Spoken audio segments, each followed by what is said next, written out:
Quels sont les signes de la jalousie maladive? Souffrez-vous de jalousie maladive? Bonjour, je suis Myriam Bidot, je suis coach et thérapeute de couple et nous allons voir dans cette vidéo ce qu'est la jalousie maladive et ce que n'est pas la jalousie maladive. Vous souffrez peut-être de jalousie maladive, vous avez besoin constamment de vous rassurer sur le fait que votre partenaire vous aime, vous êtes constamment en train de douter de la fidélité de votre partenaire, vous avez peut-être une difficulté autour de la jalousie maladive. On va voir ce que c'est dans cette vidéo. On va voir également ce que n'est pas la jalousie maladive. Dans un premier temps, qu'est-ce que n'est pas la jalousie maladive? Quand on est en couple, on peut avoir des pointes de jalousie parce qu'en fait, dans ce type de relation, on est vraiment dans notre vulnérabilité si la relation est suffisamment intime. Et dans ce cas-là, c'est parfaitement normal et naturel d'avoir des pointes de jalousie, c'est-à-dire à certains moments de se sentir en quelque sorte en sécurité. Mais dans ce cas, on va savoir se rassurer suffisamment par soi-même.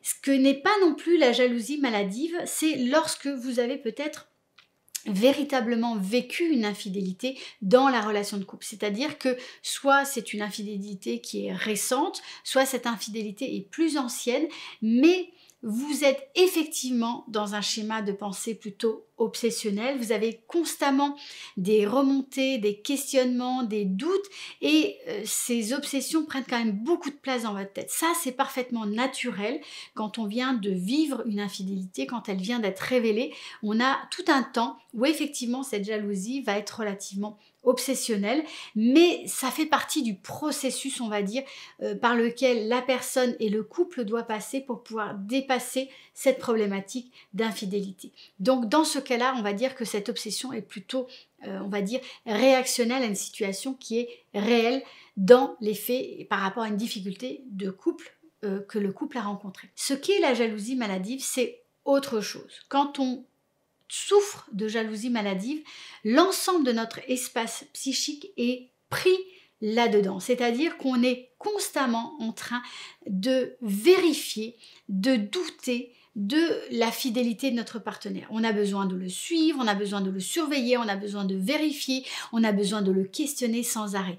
Le problème avec ça, c'est qu'on va complètement mettre en péril notre relation. Déjà, on va se faire souffrir soi-même, ça cause une énorme souffrance à la personne qui la vit, mais également ça cause une énorme souffrance pour la personne qui la subit, c'est-à-dire pour le partenaire. Et ça va même causer une souffrance au niveau familial. Et ça met le couple véritablement en péril. La deuxième chose, c'est que dans le cas de la jalousie maladive, on est dans une problématique en fait d'obsession. Ça fait partie en fait des troubles obsessionnels compulsifs, les TOC. Et qu'est-ce qu'on fait pour traiter une obsession, c'est-à-dire pour essayer de réguler, de gérer l'obsession? On va mettre en place des compulsions. Ces compulsions sont des compulsions de vérification.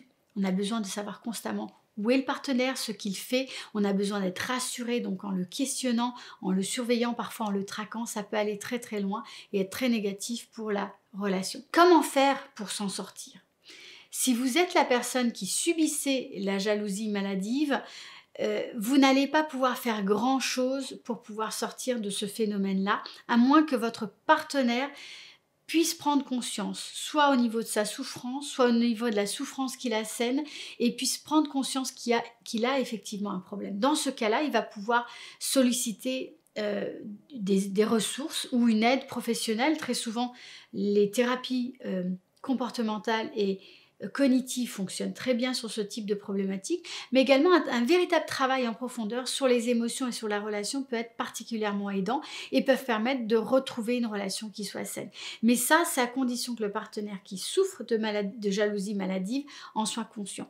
Si c'est vous qui souffrez de ce type de comportement, eh bien déjà le fait que vous regardiez cette vidéo, c'est déjà un très bon pas, ça va vous permettre d'avancer dans vos réflexions et d'aller solliciter de l'aide.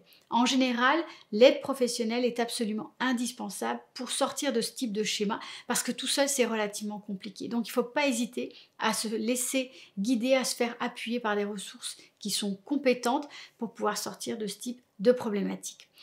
Et puis pour aller plus loin, je vous propose une vidéo que j'ai faite sur la jalousie. pour surmonter la jalousie, qui est très concrète, qui est longue et qui va vous permettre de mettre en place déjà des exercices et de comprendre véritablement le processus pour sortir de ce type de schéma. Si vous avez aimé cette vidéo, je vous invite à mettre un petit pouce bleu sur la vidéo, à la partager, également à vous abonner à la chaîne. Je vous dis à très bientôt pour une nouvelle vidéo.